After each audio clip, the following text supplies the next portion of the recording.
बापू कथा, जय श्री बापू कथा। जय जय बापू कथा, जय श्री बापू कथा।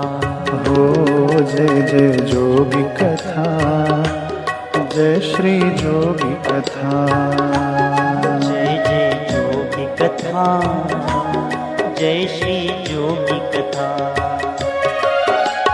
इसे श्रवण कर मिट जाती है, इसे श्रवण कर मिट जाती है, इसे श्रवण कर मिट जाती है, इसे श्रवण कर मिट जाती है। जन्म जन्म की व्यथा। जय जय बापू कथा, जय श्री जोगी कथा।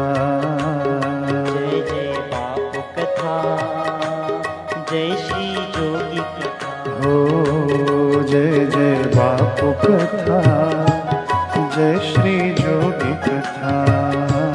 जय जय बापू कथा, जय श्री जोगी कथा।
गुरु चरण रज शीश धरी, हृदय रूप विचार। श्री आशा रामायण कहो, वेदांत को सार। इस दोहे के हम प्रथम चरण में हैं, गुरु चरण रज। हमने गुरु चरणों की महिमा सुनी, रज की भी महिमा सुनी पिछले सत्र में।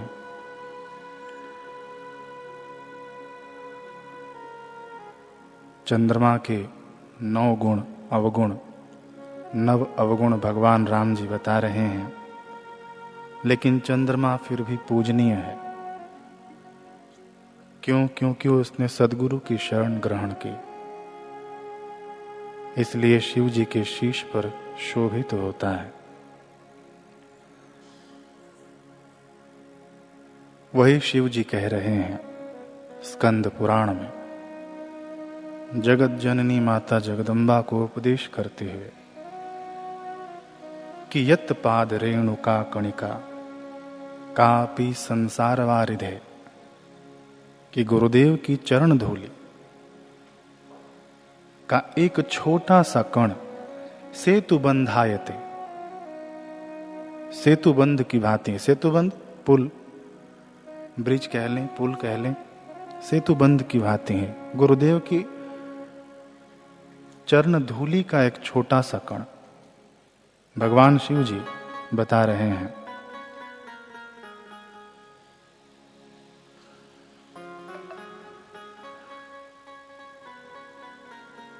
सेतुबंध जब बन जाता है ना, तो एक छोटी सी चींटी भी पार कर जाती है। चढ़े पे लिखो परम लघु, छोटी सी एक चींटी भी उस चढ़कर पुल को पार कर जाती है। तो शिव जी के कथनानुसार गुरुदेव की चरण की धूलि का एक छोटा सा कण सेतुबंध की भांति है। और नाथम देशिकम तम उपासम है, भगवान शिव जी कह रहे हैं कि उन गुरुदेव की उपासना मैं करूंगा, ऐसा भाव प्रत्येक शिष्य को रखना चाहिए। तम उपासम है, चरण रज की ऐसी महिमा। इस पर एक प्रसंग है। भारत के सिद्ध योगियों में से स्वामी भास्करानंद जी हो गए, बड़े सिद्ध योगी। काशी में उनका निवास। अंग्रेजी के सुविख्यात साहित्यकार मार्क ट्वेन भास्करानंद जी की भूरी भूरी प्रशंसा करते हैं, उनके चरणों में अपना शीश झुकाते हैं। और उस समय का जर्मनी का जो सम्राट था कैसर विलियम्स द्वितीय, वो भी भास्करानंद जी के चरणों में आकर अपना शीश झुकाता और अपने आप को धन्य मानता था। और उस समय का जो राजकुमार था प्रिंस ऑफ वेल्स, वो भी आता था भास्करानंद जी के चरणों में। अंग्रेजों का शासन था उस समय, तो अंग्रेज का सेनापति जनरल लुकार्ट, वो भी उनके चरणों में आता। देखिए ऐसे गुरु हैं,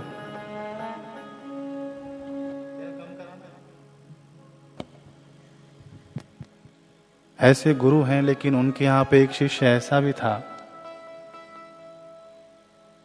लक्ष्मण मल्लाह। उसका नाम ही था लक्ष्मण मल्लाह। मल्लाह जाति का था, पढ़ा लिखा नहीं था, लेकिन गुरुदेव के श्री चरणों में बड़ा अनुराग रखता था।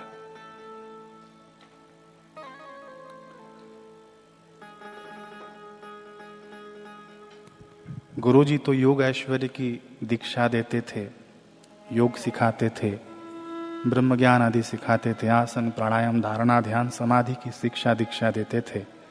लेकिन लक्ष्मण मल्लाह पढ़ा लिखा नहीं था, उसको कुछ समझ में नहीं आता था। सेवा करता, गुरु नाम का जप करता, जो उसे दीक्षा में मिली थी।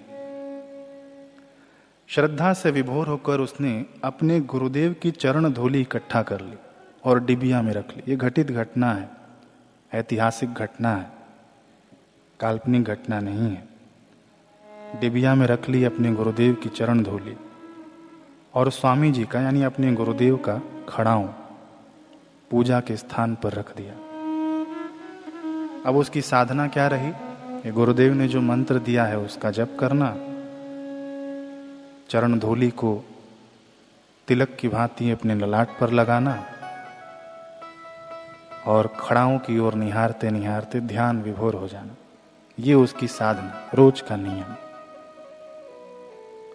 और इसके अलावा कोई योग विधि का उसे पता न था। आसन धारणा ध्यान समाधि उसे ज्ञान न था।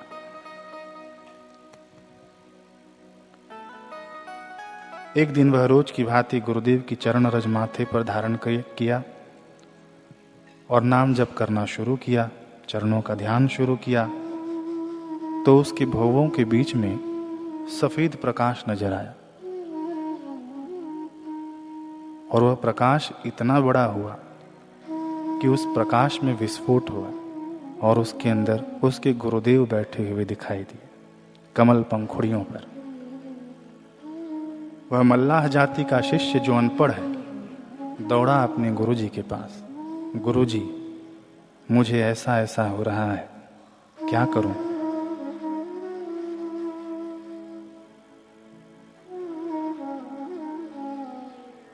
लक्ष्मण की सारी बातें सुनकर स्वामी जी मुस्कुराए और बोले कि बेटे, इसे आज्ञा चक्र का जागरण कहते हैं। आज्ञा चक्र का जागरण कहते हैं। देखिए, इस मल्लाह जाति का शिष्य, मल्लाह जाति का शिष्य ने आज्ञा चक्र का जागरण कर लिया सिर्फ चरण धूलि को लगाकर। तो गुरुजी, इससे क्या होता है? शिष्य पूछता है भास्करानंद स्वामी से। तो बेटे, इससे यह होता है कि तुम जो वस्तु या व्यक्ति का संकल्प करके अपने भवों के बीच में देखना चाहोगे तो यह दिखने लग जाएगा। शिष्य कहता है कि गुरुजी, मैं तो सिर्फ आपका ही दर्शन करना चाहता हूं, आपको ही देखना चाहता हूं।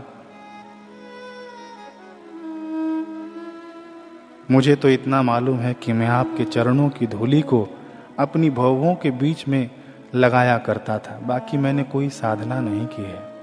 यह जो कुछ भी है आपके चरणों की धूलि का ही चमत्कार है।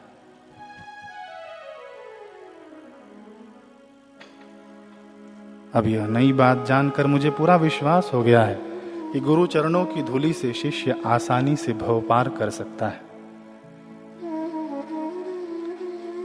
लक्ष्मण मल्लाह अनपढ़ है, लेकिन गुरु चरणों की धूलि, यदि हमें बापूजी के गुरु चरणों की धूलि मिल जाए,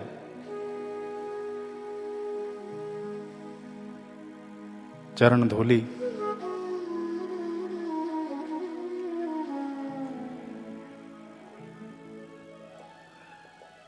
जादू भरी होती है।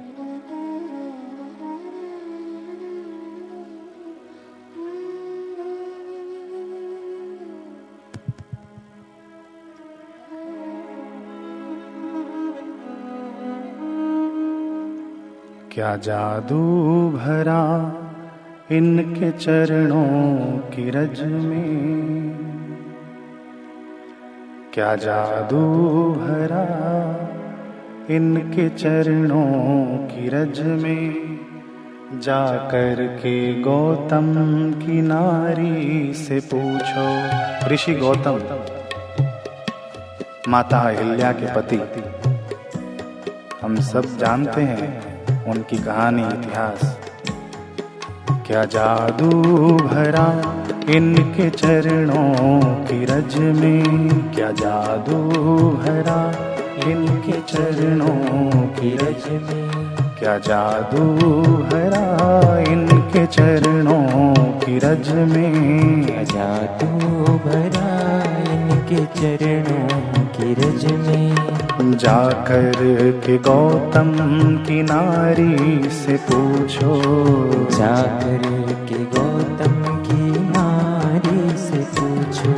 चरण रज को जिसने है माथे पे लगाया, चरण रज को जिसने है माथे पे लगाया। बिगड़ा जो भाग्य है उसने बनाया, बिगड़ा जो भाग्य है उसने बनाया। चरण रज को पाकर मिले कैसे मुक्ति, चरण रज को पाकर मिले कैसे मुक्ति। ये जाकर के राजा बलि जी से पूछो, ये जाकर के राजा बलि जी से पूछो।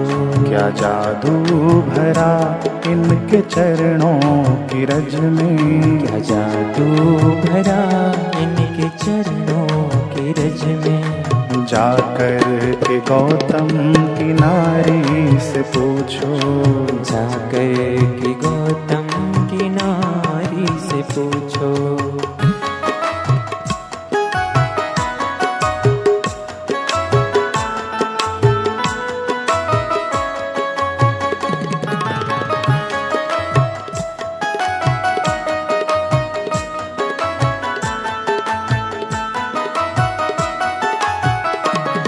कृपा कितनी करते हैं शरणागतों पर, कृपा कितनी करते हैं शरणागतों पर।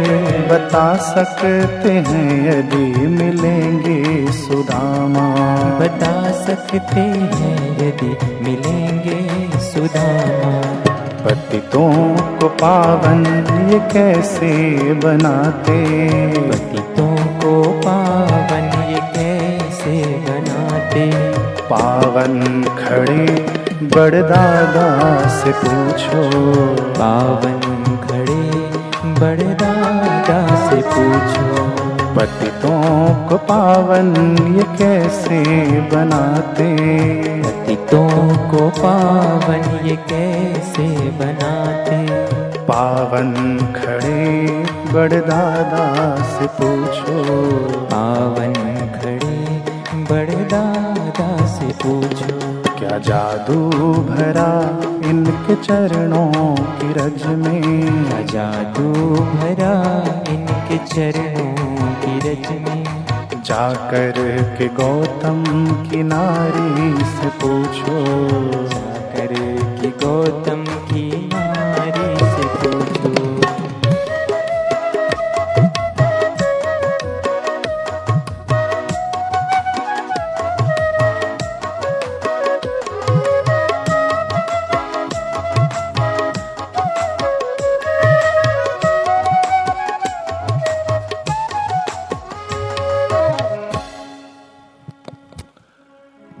सदगुरु तेरी महिमा निराली बड़ी, तेरे चरणों की धूली है संजीवनी, तन लगाते ही होवे अमर जीवनी। बात सौभाग्य की जाए टाली नहीं, सदगुरु तेरी महिमा निराली बड़ी। ये चरणों की धूली रामचरितमानस में भर भर कर गोस्वामी तुलसीदास जी ने गाई है इसकी महिमा।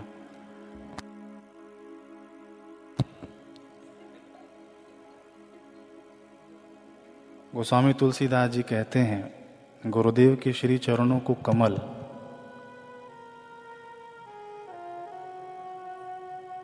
और चरणों की धूली को उसका पराग कहते हैं, यानी उसकी खुशबू कहते हैं।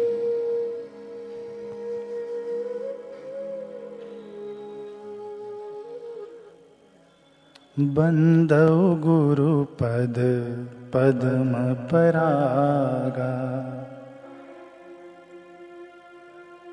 सुरुचि सुबास सरस अनुरागा। गोस्वामी तुलसीदास जी कहते हैं गुरुदेव की चरण धूली ये कमलों का पराग है, चरण कमलों का पराग यानी खुशबू है। देखिए ध्यान देने योग्य बात है कि दूसरे को देखना है तो हमें आंख चाहिए, दूसरे को देखना हो तो हमें आंख चाहिए, परंतु खुद को देखना हो तो दर्पण चाहिए। अब ये दर्पण वाली जो बात है ना, हम लोग उसमें करेंगे जब हृदय रूप विचार का जब प्रसंग आएगा तब उसमें करेंगे। ये चरण धूलि का कितना महत्व है उस दर्पण में।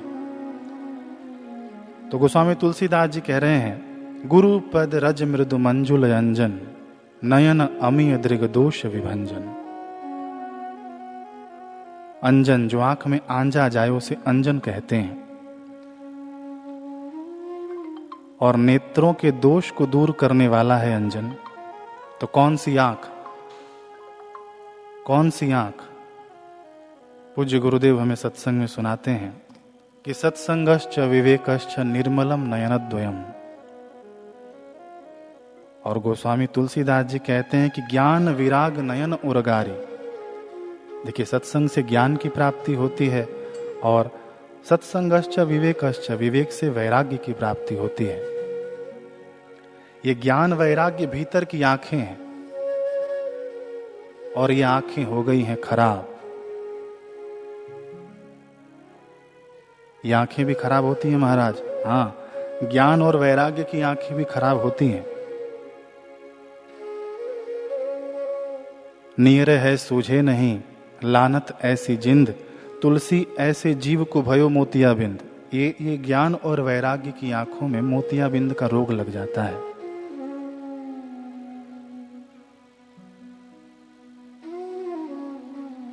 ज्ञान की आंख में द्वेष का मोतियाबिंद होता है और वैराग्य की आंख में राग का मोतियाबिंद हो जाता है।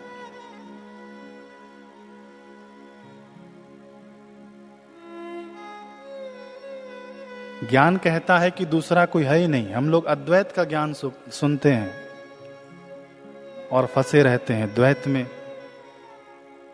अद्वैत का ज्ञान एको ब्रह्म द्वितीयो नास्ति,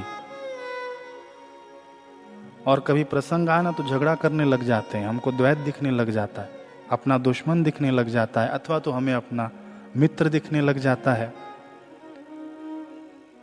द्वेष का मोतियाबिंद ज्ञान की आंख में है।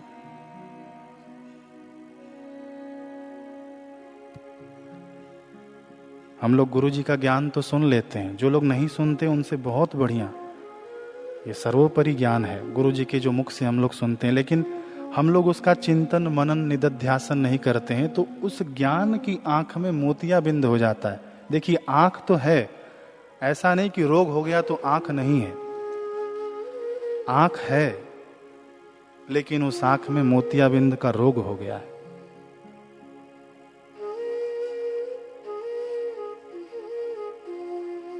ये गुरु जी का ज्ञान जब तक हम लोग अपने आंख में नहीं लाएंगे ना तो ये रोग बना ही रहेगा, निरोग नहीं हो पाएंगे। और जिनके ज्ञान की आंख ठीक है, देखिए उनके लिए भी शास्त्र कहते हैं सिया राम मैं सब जग जानी, उनके लिए सब जगत सिया राममय है। एको ब्रह्म द्वितीयो नास्ति वासुदेव सर्वमिति। उनके ज्ञान की आंखें ठीक हो गई हैं। हम खुद अभी अवलोकन करें कि हमारे ज्ञान की आंख ठीक है कि नहीं।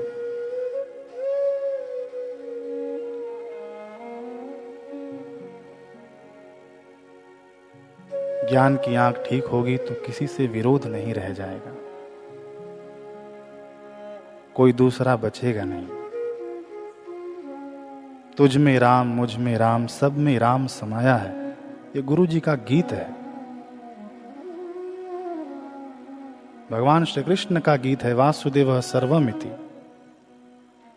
भगवान शंकराचार्य का गीत है चिदानंद रूप शिवोहम शिवोहम। ये स्वस्थ आंख की पहचान है।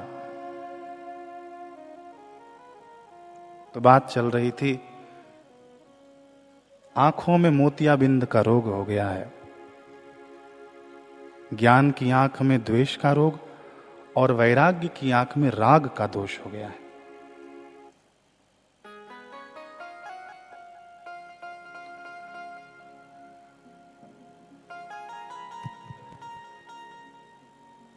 आंखें लाना नहीं है, बस हमें इलाज करना है। तो इलाज कैसे हो? इलाज कैसे हो? हम लोग जाते हैं ना तो मेडिकल स्टोर पे आंखों में जब गड़बड़ी होती है तो आई ड्रॉप्स देते हैं। पुरानी पद्धति में देखा जाए तो पहले की जो माताएं थीं काजल लगाती थीं, आंखों में अंजन करती थी, उनकी आंखें स्वस्थ रहती थी। गोस्वामी तुलसीदास जी वही कह रहे हैं कि अपने ज्ञान की आंख में अंजन लगाओ, वैराग्य की आंख में अंजन लगाओ। तुलसी ऐसे जीव को भयो मोतियाबिंद। ये मोतियाबिंद की बात तुलसीदास जी कह रहे हैं। उसका इलाज भी बता रहे हैं।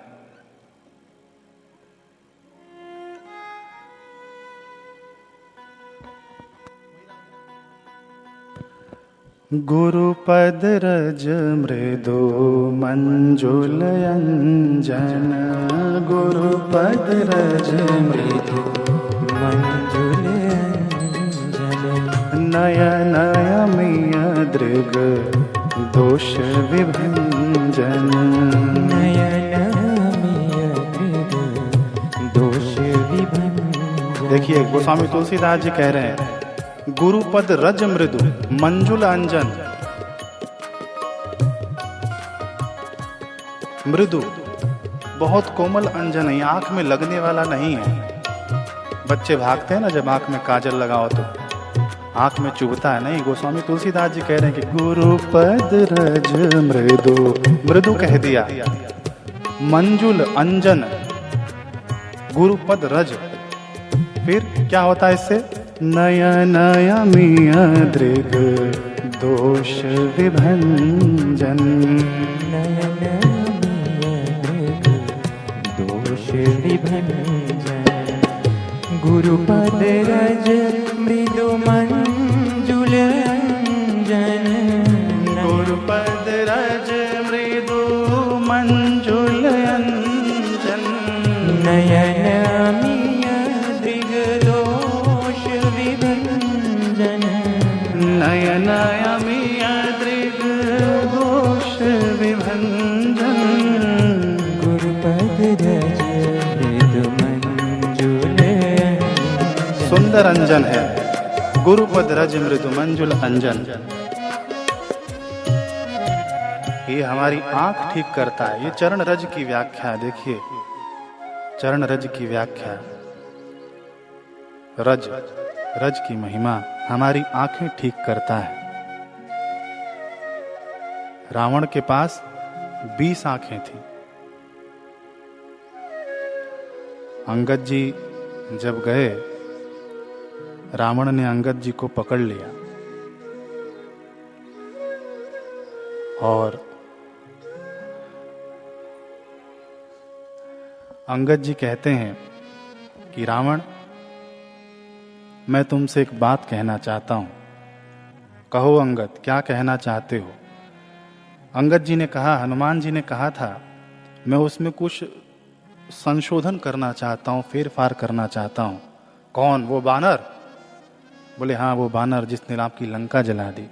बोले उन्होंने कुछ गलत कह दिया। रावण बड़ा खुश हो गया कि क्या गलत कह दिया उस बानर ने, बताओ अंगद क्या संशोधन करना चाहते हो। अंगद जी कहते हैं कि हनुमान जी कहकर गए, मुझसे कहा उन्होंने कि लंका में 10 सिर और 20 आंखों वाला अंधा रावण रहता है। रावण में इसमें संशोधन करना चाहता हूं, क्या अंगद? बोले उन्होंने शायद हड़बड़ी में मुझसे कह दिया हो, लेकिन यहां पर मैं देख रहा हूं कि अंधौ बधिर न अस कहीं नयन कान 10-20, यानी सिर्फ 10 सिर और 20 आंखों वाला अंधा नहीं, 20 कानों वाला बहरा भी रहता है। तो रावण के गुरु शिव जी हैं, रावण के गुरु शिव जी हैं। लेकिन शिव जी के चरणों का अंजन रावण नहीं करता है, तो उसकी 20 आंखें हैं, उसकी आंखों में मोतिया बिंद हुआ है। रावण की तो ऐसी महिमा कि रावण जब आवाहन करता था तो समस्त देवी देवता आकर सुबह सुबह उसके लंका के भवन में आकर उपस्थित हो जाते थे। यहां तक कि शिव जी भी चले आते थे।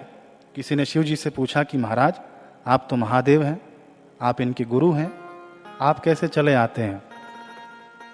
तो शिव जी कहते हैं मैं इसलिए आता हूं कि कहीं ये ना कैलाश पर चला है। और ये आता है तो प्रणाम कैसे करता है?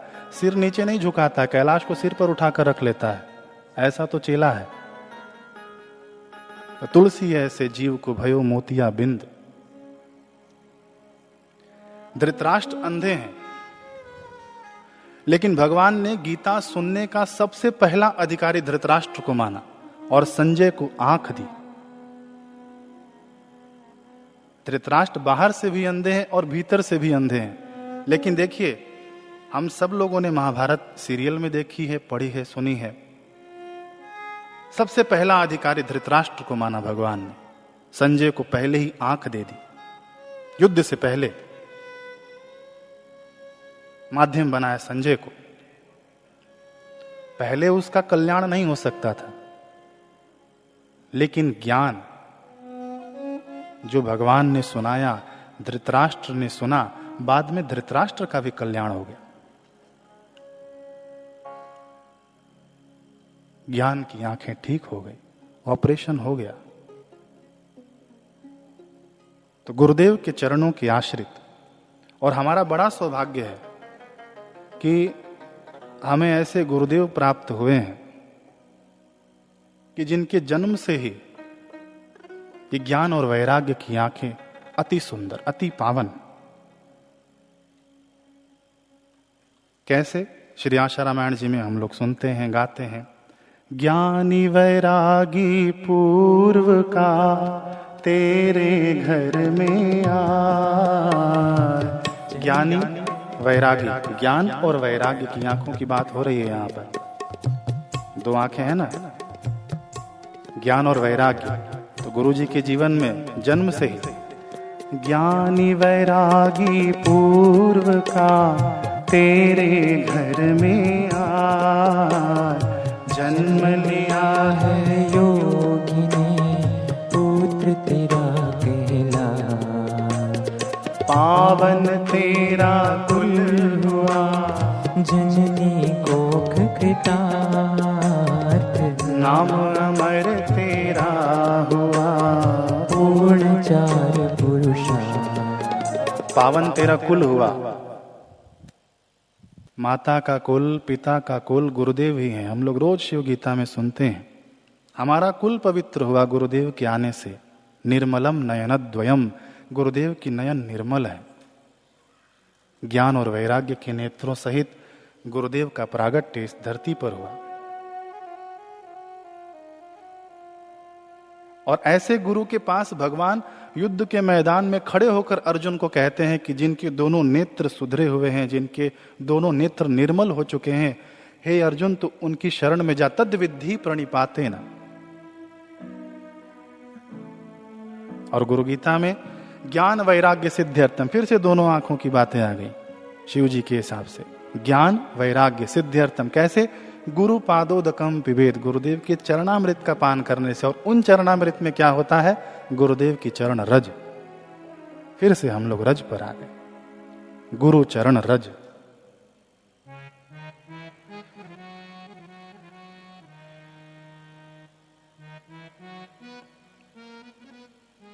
धूली जो होती है, उड़ती है ना, हमारी आंखों में गिर जाए तो हमारी आंखें बंद हो जाती हैं, लेकिन वही धूली अगर सदगुरु के चरणों के आश्रित हो जाए और वो आंखों में लग जाए, अंजन लगा लें, तो जन्म जन्म से बंद हुई आंखें भी खोलने का सामर्थ्य इस चरण धूली में है। रज की बात हो रही है तो रज का एक अर्थ होता है रजोगुण, होता है ना, सत्व रज और तम, हमने सुना है सत्व रज और तम। तो रज माने रजोगुण, सत्व माने सत्वगुण, तम माने तमोगुण। तो रज का एक अर्थ होता है रजोगुण। भगवान गीता में कहते हैं कि काम एष क्रोध एष रजोगुण समुद्भव। काम और क्रोध रजोगुण से उत्पन्न होते हैं। ध्यान दीजिएगा, काम और क्रोध रजोगुण से उत्पन्न होते हैं।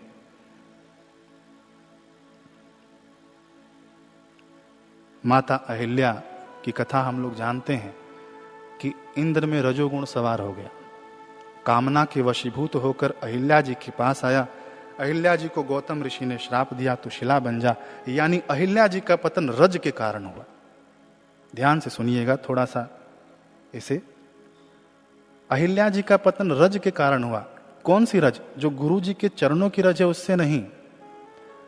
रज यानी रजोगुण से पतन हुआ। काम एष क्रोधेश, काम और क्रोध रजोगुण से उत्पन्न होते हैं, हमने सुना।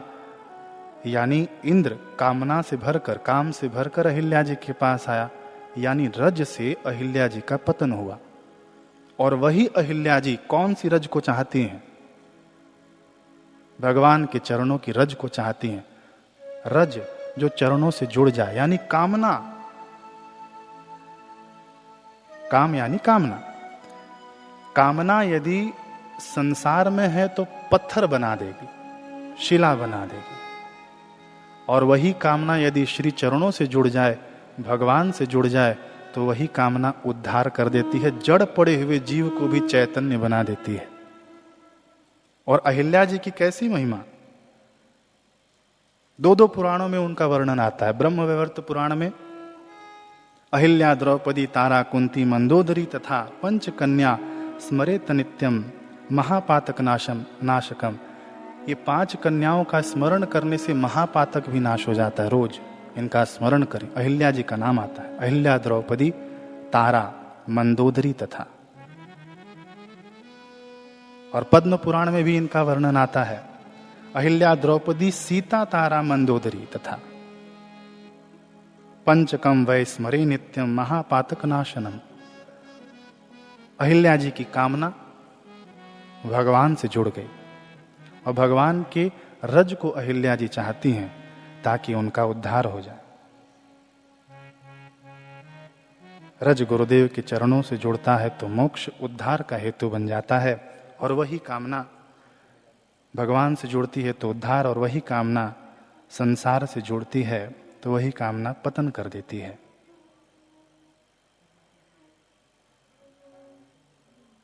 आज नवरात्रि, गुप्त नवरात्रियां चालू हैं। प्रथम दिन है आज, समय हो गया। अगला सत्र भी चरण रज पर ही हम लोग चर्चा करेंगे, सुनेंगे। आज एक नई आरती के साथ इस गुप्त नवरात्रि का हम स्वागत करेंगे। आरती की तैयारी करें।